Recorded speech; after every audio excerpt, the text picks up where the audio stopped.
Welcome to the Property Investors Podcast. Thanks so much for tuning in. Make sure you subscribe so you never miss an upload. You can catch us on Apple Podcasts, Spotify, and YouTube. Enjoy this week's show and don't forget to share it with all your friends. Hey, I'm Russell Leeds. And I'm Samuel. And welcome to the Property Investors Podcast. Now, on this week's show, we're going to be talking about some of the latest updates that have come out of the government and how it actually is going to affect property investors. Now, there's actually quite a lot that's changed in the last few days, really. There is. Well, there was the new budget, which of course was huge. Yeah, so that came out a couple of days ago. Then there was Section 21 okie dokie. The banning, the non-banning, the banning of Section 21. Well, why don't we start with that? What did you make of the sort of government U-turn on Section 21? Which U-turn are you talking about? They keep changing their mind over and over. And the funny thing is, Labour about to come in anyway. I don't know whether that's going to be a good thing or a bad thing for property investing, but it'll be interesting to see what happens. So Section 21 is that no fault evictions. Mm-hmm. So if a tenant is in a property and you want them out, you serve a Section 21, and that can be because you just want your house back or because the tenancy came to an end, give them 2 months' notice, quite straightforward. They first talked about scrapping this. I don't know how long ago it was. Maybe it feels like years. Was it when they put their manifesto together? It was one of the things they were going to do during this term, which obviously hasn't happened yet. Then they scrapped it. I wonder if they'll bring back EPC.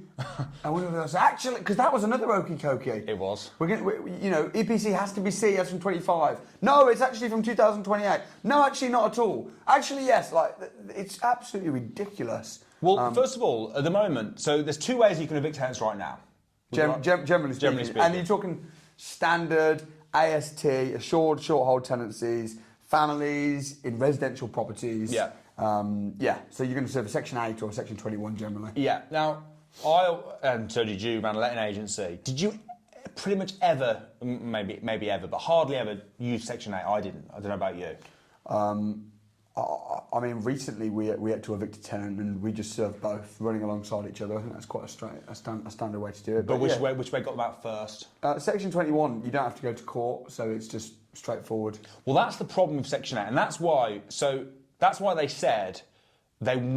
they scrapped it. Because Michael Gove basically said, we want to scrap Section 21, but the courts can't cope without... It is completely backlogged. Completely backlogged. Yeah.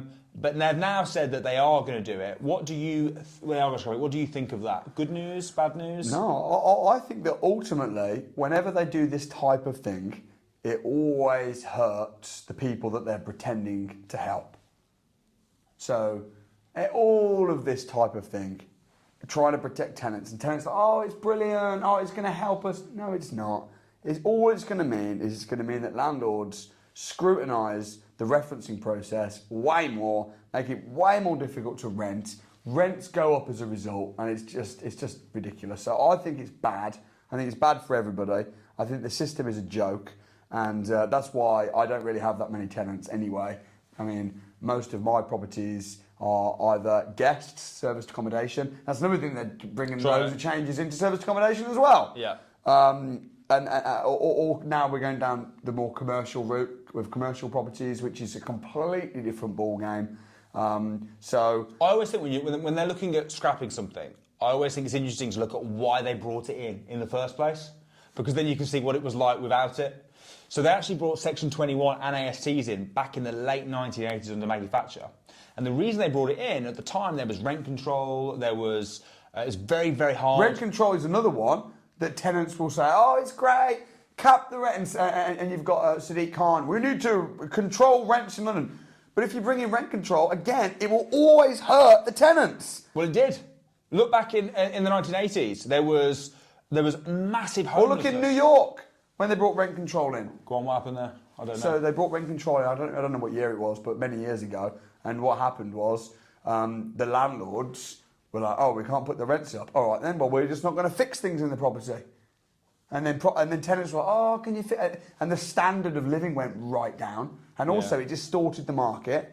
You had a lot of landlords thought, I'm not even going to bother renting it out. So people, empty properties, run down properties, backhanders all over the place. That's what you had, a distorted market. It was just, and rents ended up going up massively. Did it increase homelessness there? Increased homelessness massively, and rents spiked because now there's less demand. Sorry, now there's less supply of stock. So everything's based on supply and demand. So it ended up hurting people that just wanted to rent a house. Whenever you mess with a free market, which is a willing buyer and a willing seller, it's always bad.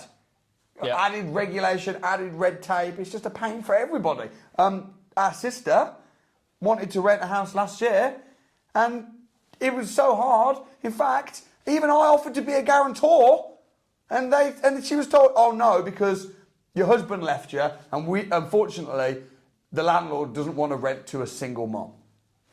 What? Yeah. So what, you just can't live anywhere because your husband happened to leave you 2 months ago. You can't live anywhere. You have to be homeless. That is But that's what's happening. Yeah. The scrutiny of tenants, because the landlords know where it's difficult to get you out and you're a high-risk tenant. So it hurts the working class, and it hurts the people that need help the most. Yeah, I agree. So we both agree that it's stupid. Next one, do you actually think it's going to happen? They're going to look really stupid, aren't they, though, if they say, we're bringing it in, no we're not, yes we are, and then no we're not again. But they're obviously happy to look stupid because they keep doing it. They're obviously happy to look stupid. Here's the thing, right? If they ban Section 21, I don't think that the courts and the justice system and the backlog of court cases with Section 8, because it has to go to court, they're clearly, if they do ban it, they're going to replace it with something else. That's my opinion. So it won't just be Section 8. There'll be another version of Section 8. Absolutely, yeah. Okay, that's quite interesting. I just can't see it happening personally. I think Michael Gove is purely saying it to get the votes. There's 11 million 100%. Renters. He's trying to appeal to 100%. those. And that's another thing as well, isn't it? All of this stuff, it just all happens to be the year of the big election. You know, there's an election coming. Labour are going to get in. Everybody knows it. Well, that's when they said it last time. They said it so that he could get in. It was part of the manifesto, and then now it's coming. It's all political, and it's all for votes, in my opinion. So it's not going to happen, or it will happen, but will be replaced by an equivalent. Either way, it doesn't matter, does it? You don't think it's going to affect landlords? Well, I don't think. Landlords are freaking out. Oh my gosh, I'm not going to be able to... How do you evict a tenant if they scrap Section 21? What do you do? Of course there's going to be a way to evict a tenant. You know, there'll be something. Do you think it's for, a lot of property entrepreneurs that are maybe trying to get into rent-to-rents, for example, do you think that this might make that proposal more attractive to landlords? If they absolutely, and it is. Offering a landlord, a company let, hey, we'll rent the property from you through our company. Therefore, we have no rights. And if we don't pay the rent, you can get us out in 7 days. Oh, but what happens if we inherit your bad tenants? We don't have tenants, we have guests. There's no tenants in the equation. But that's what's backfiring on the government now, because now that a lot of properties don't have tenants, there's no need for tenants. And then again, you're taking away the supply of good properties that could have tenants in them, but because the government mess up, now you're taking it away from good potential tenants by being stupid. Another thing is, though, Section 8, I don't know if you're aware of the amount of reasons that you can get rid of tenants on a Section 8. It's quite huge, really. So no fault evictions.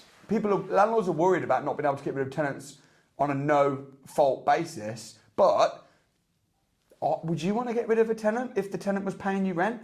No. So what's the problem? And there's always loopholes, because you can get rid, on a Section 8, you can get rid of a tenant on the basis that you're moving back into the house.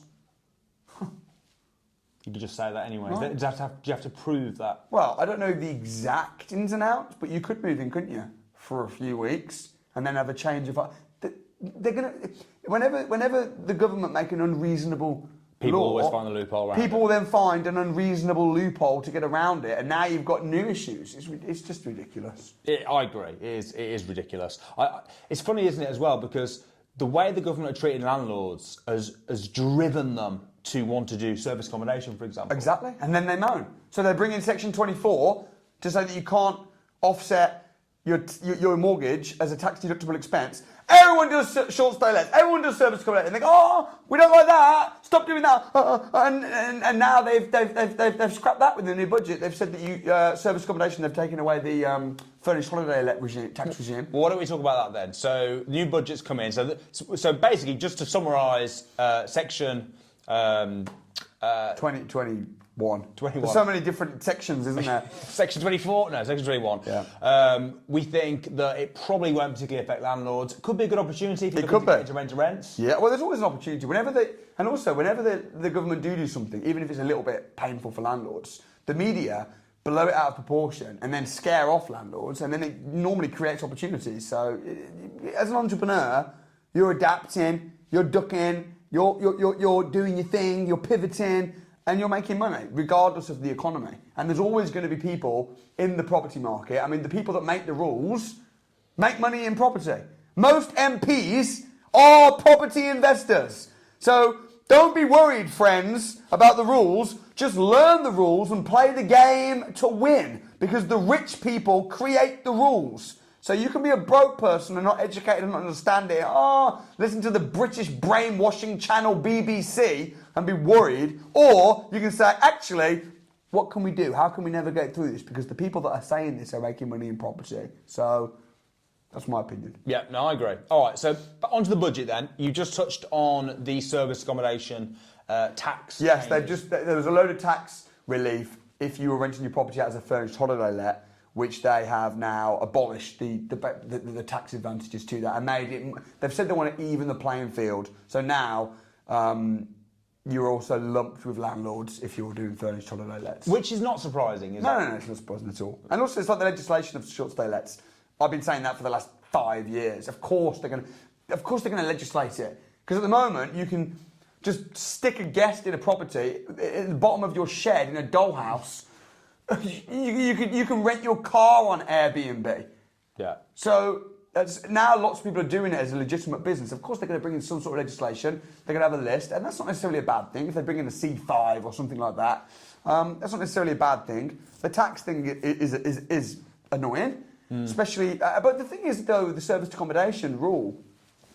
If you own a property through a company, then you can still get the same tax benefits. You can still claim back your mortgages tax deductible. So this is only going to hurt people that have been building their portfolio in their personal name and getting around the Section 24 tax through renting it as a furnished holiday let. So there's quite a small proportion of people I think that are going to be hurt by this. Is that the biggest change, the Section 24? Well, that's the biggest blow. Yeah. But there's also some good things, like they've brought down capital gains tax. So at the moment, capital gains tax is 28%. That's the highest rate. They've brought that down to 24%. That's a good thing. That is good. But again, if you're buying a property through a company, you don't pay any capital gains tax anyway.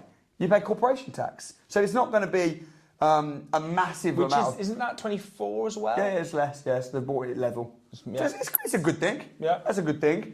They've also brought down national insurance tax slightly by 2 pence or something. I think it's going to affect the average person by about £47 a month. Way! A few more votes. Yeah. Better than a prod in the eye with a sharp stick. There's a few things that they've done. I don't think anything is. There's nothing. A lot of what they said was very minor, in my opinion. There's nothing that was like groundbreaking. Yeah. So you've got the national insurance. You've got the lowering of capital gains tax. Yeah. What else? Geez, adding tax on vapes and stuff like that. Yeah, which isn't really going to affect property investors unless they vape. Yeah, I can't actually remember. It's funny, isn't it? Because the government are so, I don't want to say so stupid, but like they'll bring something out like vaping, and it's like, oh, vaping is going to be the new, instead of smoking, and they really encourage it, and then they realise, oh, actually, vaping has got problems as well. Let's just tax it. And then same with service accommodation. We want to make it really good for service accommodation, so they encourage it. It'd be like soon. Wait, electric cars? Well, electric cars. We want everyone to drive an electric car. We're going to let it be. It's going to be tax free if you drive an electric car. And then after 3 years, they're like, actually no. But then everyone's already bought an electric car by then. It's manipulation. Stop it. I'm surprised at how anti-landlords and property investors this Tory government has been. It's getting to the point where you actually think, well, maybe Labour will be kinder to the landlords than the Tories have been. I think so. Maybe I'll be voting Labour this year. There's definitely... I tell you what, who both Labour and Conservative, the government in general, who they are seeming to look at more favourably. Not landlords, property developers. Well, there's a housing shortage. They are laxing planning rules, and this wasn't in the budget, but they also did announce very recently, last week in fact, that they are bringing in more PD rights. making it easier to turn commercial properties into residential properties. They've scrapped the 1,500 square metre rule, so you can turn, because they used to say you can turn a commercial property into a residential property, but there was restrictions on size. They've scrapped that. They used to say, or right now as we speak, that if the property has to be, the commercial building has to be empty for 3 months before you can get prior approval. They've scrapped that now. So they are laxing off a lot on that. Another big thing in the budget that I've just remembered is the multiple dwelling relief. That was a big blow for many landlords as well. And developers. Yeah, potentially. Although if you're buying 6 or more properties, that's classed as a commercial purchase, so you still get the you'll pay commercial rates.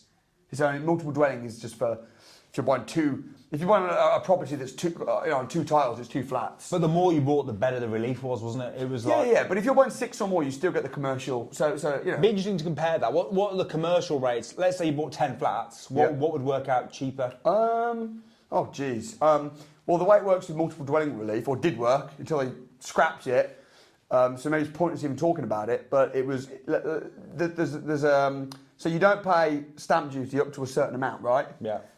So if you were buying, let's say, 2 apartments, and let's say each apartment was 200 grand, that's a 400 grand purchase.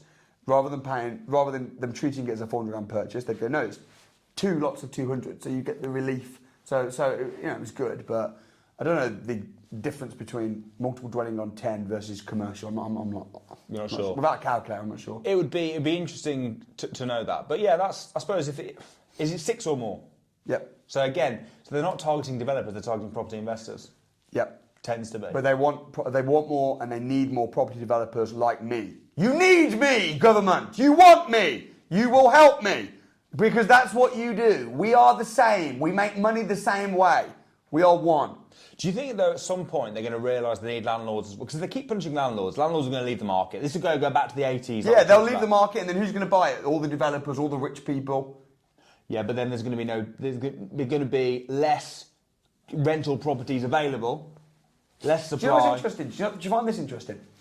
2020, we went into lockdown. Yeah. And commercial properties suddenly became, a lot of them are no longer tenanted.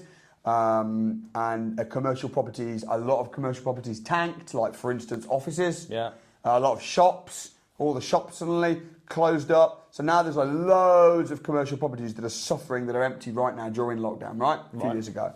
And then they bring in PD and say, you can turn these properties now into residential properties. And no, they're really laxing the PD rules even now last week. They're laxing the PD rules. So now all these shops have been turned into residential properties. But now it's like, where are the commercial properties going to be? Like a lot of shops closed down and now they've been converted into residential. They're not going to be converted back. So we've basically just lost a load of commercial property. It's just interesting, isn't it? It's a certain type of commercial property, though, isn't it? Yeah. Do you think? I think that the world is changing, slightly. Like offices, I don't think we need as many. It'd be interesting. I suppose when you're investing in commercial property, you're trying to sort of look into the future and seeing what. Did you see my video I did on Instagram and TikTok where we were on that plane and I saw all the land below me and said, "Come on, guys." Yeah. Yeah. Do you know how much hate I got for that post? Because all the comments were like, "It's farmland. We need farmland and stuff." And it's like, no, they're so difficult. Even we've got land, so much land, and they won't let us build. And it's not farmland. It's just land. It's got access points. There's no reason why they should not give us planning. It's in a residential area. It's it used to have buildings on it. It is ridiculous. And it's so slow. But I blame the councils for that rather than the government. Yeah, but the government need to step in. Well, they are with PD, right? Well, yeah, they are. The reason they're brought in PD is because they can't trust the councils to provide the houses. The councils, the planning people that work in the council are just so anti any development. Yeah, it's crazy, really. They should be pro. They don't understand. So I wish I was had a little bit more say in all of this. I think that planning process is ridiculously slow. Evicting tenant process is ridiculously slow. Buying properties, the whole process is ridiculous. It's ridiculous. I think we should do what they do in Scotland. Imagine this, right? You're selling a house. You put it on an auction. There's 100 people that are interested in the house. 100 people that are interested in the house. Each one of those people that are going to potentially bid have to get a survey on the property. How ridiculous is that? You should be forced, when you're selling a house, to get a survey on it And like in the same And way share as that information. in the same way as when you get a legal pack on the property and you share that with everybody, you should share the survey. It's just the whole process needs changing and speed. And there are things that I'm doing, and you know, that working behind the scenes to try and change the process and speed up the process of things. The process is a joke. Don't you find that businesses in general, just people in general, are really slow? Yeah, man. I was coming onto this car park just now, and the guy in front of me, I was thinking, "What are you doing? What are you doing?" He's in front of me, really slow, stopping, looking, going a bit further. Then the gate, the barrier, pressing the button, really slow. Come on, speed up. That's why we need more entrepreneurs in politics. But even entrepreneurs, though, like you deal with a business, and they're like, "Oh, I'm away for a few days. I'll get back to you next Friday." Right, quick. Speed wins. If you want to get rich, get quick. Well, that's what, like Amazon. Yep. Got to be fast. And councils, wake up, get quicker. I don't know if I can think of anything that's as slow as the courts. No, it's ridiculous. If they were a private business, they would be. That's the problem, right? Is they've got the monopoly on it. Yeah. If they were private businesses and you were competing, which court should we book?